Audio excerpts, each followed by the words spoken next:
El Parsifal develado mensaje de Navidad 1970-1971 Samael Aun Beor Magis Organum Magnus Opus Primera edición, Colombia, 1970 Prefacio. Contiene este mensaje de Navidad, una detallada información sobre el Parsifal develado, indicando en forma sutil los tremendos misterios del sexo y hacia dónde conducen los beneficios del guerrero que sabe vencer todas las tentaciones. Las gentes viven la vida a su gusto y agrado sin tener en cuenta las múltiples enseñanzas que se dan en los libros sagrados de todas las religiones que sirven para orientar y defender a sus correligionarios. La vida festiva y licenciosa les sonríe y luego en una de esas fiestas o festines se conocen con una mujer atrayente que los seduce y trae, sin buscar el consentimiento del padre bien amado, muchas veces sin el consentimiento de sus propios padres o los de la mujer definen entre ambos la unión en matrimonio halagados únicamente por sus defectuosos sentidos. Luego viene la lectura en un sinnúmero de revistas que abundan en las librerías y puestos de libreros que les sirven de instrucción en todos los ramos del diario vivir, pasado el tiempo de los goces y pagos recibidos por aquellos desorientados de la vida, vienen el dolor y la amargura consiguientes para todo equivocado. Muchos de ellos llegan en estas condiciones en busca de lenitivos, hasta los libros de la enseñanza gnóstica y cometen el grave error de estudiar esos libros el hombre o la mujer indistintamente solos sin informarse el uno al otro cómo es lo conveniente. Si es el varón nada le comunica a su esposa sobre la nueva conducta que ha decidido tomar y como es natural el satán de la esposa también toma sus precauciones o viceversa y vienen entonces las grandes oposiciones. Para evitar esto es mejor que cualesquiera de los cónyuges a quienes llegue estas enseñanzas lo hagan conjuntamente sin miedos ni reticencias, que el varón le permita a la mujer conocer los libros que han llegado a sus manos o que la esposa lo haga con su marido para que las dificultades les sean menos dolorosas. Todos aquellos que reciben la luz de la sabiduría divina, deben hacerla conocer a sus compañeras para que éstas no se les opongan más tarde aconsejadas por sus legiones satánicas que siempre están dispuestas para cerrar el camino de la luz. Hay algo que debemos pensar con mucha seriedad. El hombre puede ser borracho, jugador, vicioso, contrabandista y hasta ladrón y la mujercita querida le coopera en todo y estará siempre a su servicio, pero, que el hombre siga el camino de la redención y la tenemos lista hasta para abandonar el hogar a cualquier precio. Igual cosa sucede cuando es la mujer la que acepta el camino de la redención. Los hijos siguen los mismos vicios de los padres, sus mismas tendencias en lo político, en lo social y en lo económico, pero en esta de la senda de la castidad sí que es difícil. Con justa razón en su tiempo el Cristo dijo: de 1000 que me buscan uno me encuentra. De 1000 que me encuentran uno me sigue y de 1000 que me siguen uno es mío. A los solteros gnósticos varón o hembra, es preferible que busquen dentro de las filas gnósticas a su consorte para evitarse las amarguras de unirse en matrimonio con personas que desconocen totalmente esa sabiduría de la castidad científica, de los que viven para halagar a sus sentidos. Cuando la pareja camina por el camino de la castidad y sabe en qué consiste, al llegar al lecho sin mancilla se convierten en pilares del templo vivo y manejan sus atrios tal como lo prometió el Señor Jehová según la sabiduría bíblica. Los matrimonios que siguen la senda de la castidad y purificaciones, son triunfadores, el éxito los rodea, la dicha y el amor puro les permiten conocer factores superiores para saber vivir entre el dolor y la miseria que les rodea. Esos encantos son totalmente desconocidos para la pareja normal común y corriente, los profanos del templo interno. Cuando hay purificación interna, cuando el discípulo se decide a terminar con sus defectos, a limpiar el templo vivo, expulsando los mercaderes que comercian dentro. Pasiones, deseos, envidias, egoísmos, rencores, etc. Aprende a decidir por sí propio, adquiere voluntad y deja de ser un equivocado permanente, entiende mejor las enseñanzas y se va formando como un futuro paladín, deja de ser carga permanente para los maestros y obtiene poderes internos. El hombre sin valor, sin coraje se parece a la mujer sin vergüenza, o sea, unas cuantas libras de carnes envueltas en una falda. Solo les interesa la vida fácil y que otros trabajen para ellos, cambian indistintamente de varón o hembra como quien cambia de vestidos nuevos y jamás conocerán el amor puro que nos llega de lo profundo del alma. El camino más corto para salvar el alma lo manifestó el Cristo en estas tres verdades.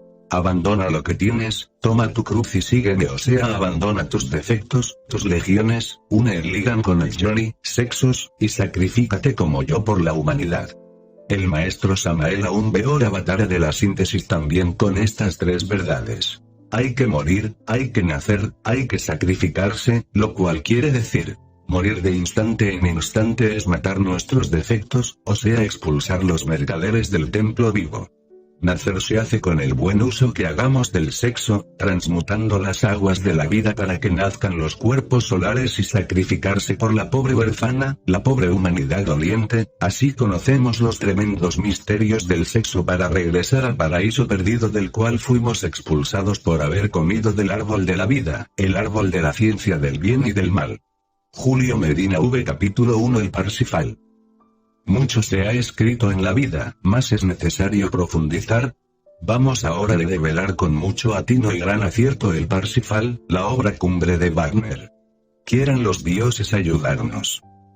Bien saben las musas que esa obra diamantina del gran maestro, es algo aparte y excepcional en la gramática wagneriana.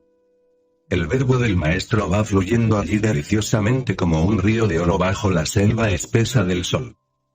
Del Parsifal podría decirse en forma enfática lo que Goethe decía de su segundo Fausto. He acumulado en él grandes misterios y arduos problemas, que las generaciones venideras se ocuparán en descifrar. Ciertamente, y en nombre de la verdad, debo confesar que no soy el primero ni tampoco el último que se ocupe del Parsifal. Empero, es ostensible que sí soy el primero en desnudar la verdad encerrada entre los augustos misterios del Parsifal.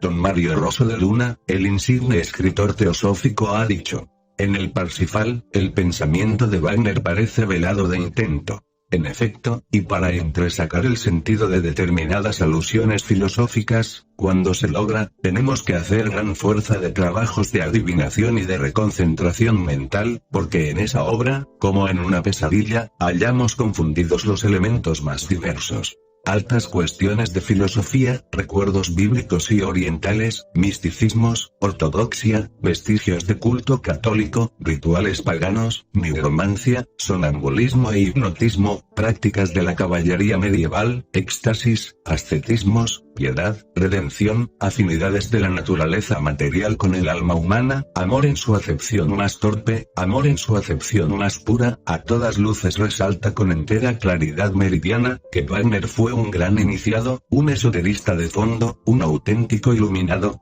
En el Parsifal de Wagner existe ciencia, filosofía, arte y religión. Nuevo Doctor Fausto, este gran músico parece haber escudriñado antiquísimas escrituras religiosas. Lo que más me asombra es algo tremendo, quiero referirme en forma enfática a la magia innata. ¿De dónde la sacó? ¿Quién se la enseñó? ¿En qué escuela la aprendió? Luego viene el desarrollo del drama con un magismo tradicional de fondo, misterios mayores que el vulgo no entiende. Penetrar en ese ocultismo arcaico, ahondar en los misterios crísticos, examinar el budismo esotérico contenido en ese evangelio wagneriano, es precisamente lo que pretendemos en este libro. Es obvio que muchos pseudo-esoteristas se van a escandalizar con nuestras revelaciones. Es incuestionable que muchos equivocados, sinceros y llenos de buenas intenciones, indignados, rasgarán sus vestiduras hablando contra nosotros los gnósticos, cosas horribles, y es que el Parsifal provoca siempre tremendas discusiones. Es obvio que los hijos de las tinieblas aborrecen la luz. Recordemos que el Parsifal fue presentado en todos los mejores teatros de Europa, precisamente el 1 de enero de 1914, y esto nos invita a meditar. Solo por el estallido de la Primera Guerra Mundial y el estreno simultáneo del Parsifal en todo el mundo culto, será memorable en los fastos de la humanidad del año 1914.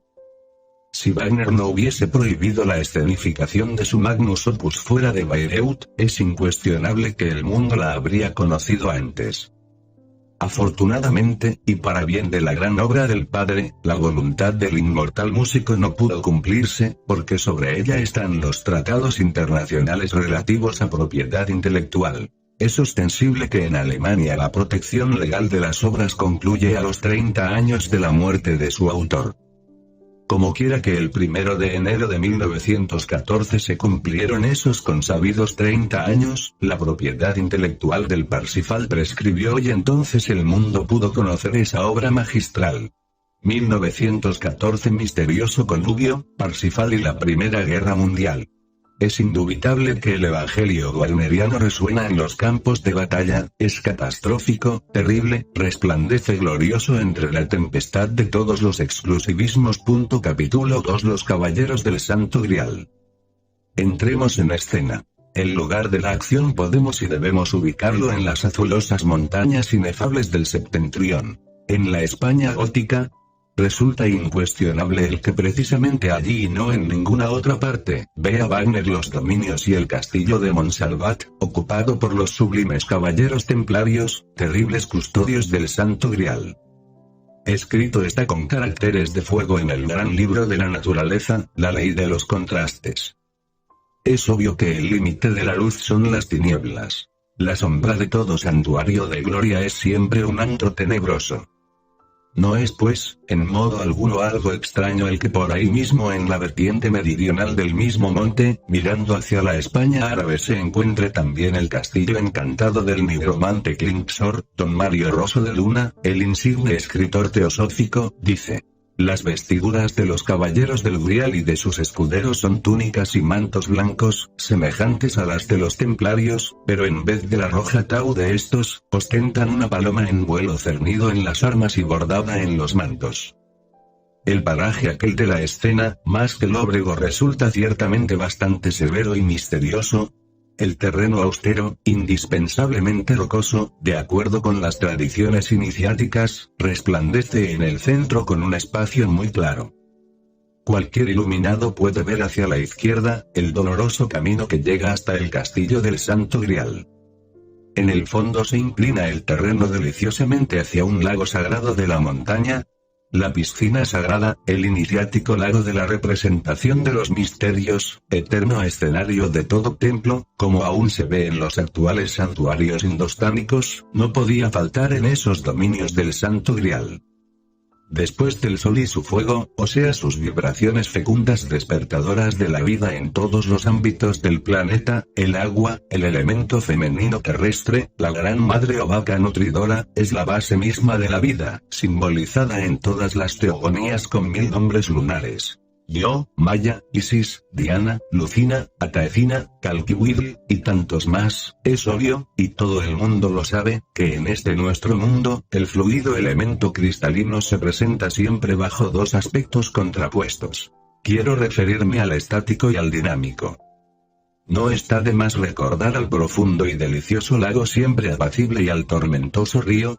El estado de lacustre calma nos invita a la reflexión, en realidad nunca es más activa el agua que cuando se nos muestra en la tranquila fuente. Entrando pues, en este tema de meditación profunda, advertimos, por de pronto, que el legítimo concepto de lago puede y hasta debe ser ampliado filosóficamente en forma esotérica de fondo. Conviene saber con entera claridad que de las tales aguas estáticas, espermáticas, genesíacas o lacustres, viene el espléndido jeroglífico substancial del cero eternal. Es urgente comprender que de las aguas dinámicas o fecundadoras del tormentoso río, surge como por encanto la línea doble de Acuario, inicial jeroglífica de la letra M con la cual se designa por doquiera el elemento femenino eterno. Madre, mater, mamá, María, Maya, mar.